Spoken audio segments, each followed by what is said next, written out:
Një nga ngjarjet më të trishta, ku një burr shqiptar shkel zakonet dhe traditat, duke mos e mbrojtur gruan e tij, por duke planifikuar eliminimin e saj, është duke u gjykuar në Kosovë. Naim Murseli i hoqi të drejtën e jetës dhe të mëmësisë Liridonës, duke planifikuar deri në detaj eliminimin e saj.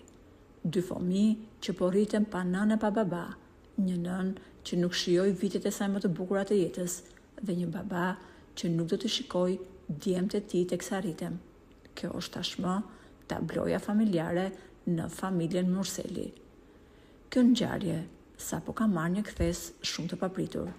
Fillimisht u mësua se Naim Murseli ka kërkuar një takim kokë më kokë me biznesmenin Bexhet Pacolli, por kjo kërkesë është refuzuar dhe duket se jo çdo gjë ka mbaruar me kaq.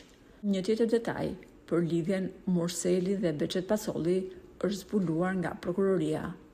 Bexheti i ka dhënë atij mijëra euro dhe asnjëherë nuk ja ka kërkuar borxhin, ndërkohë që Naimi ngre pikpyetje kur thotë se ja kam shlyer borxhin 100.000 euro biznesmenit në mënyra të tjera, por pas sqaruar fare se çfarë ka ndodhur mes tyre.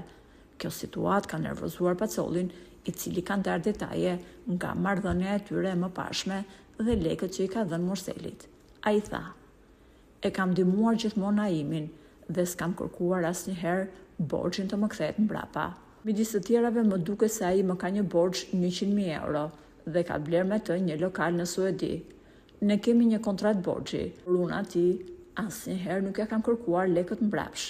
Këto deklarata kanë bërë që prokuroria të dyshojë se në çfarë kushtesh një biznesmen jep miliona dhe nuk kërkon që t'i kthehet borxhi.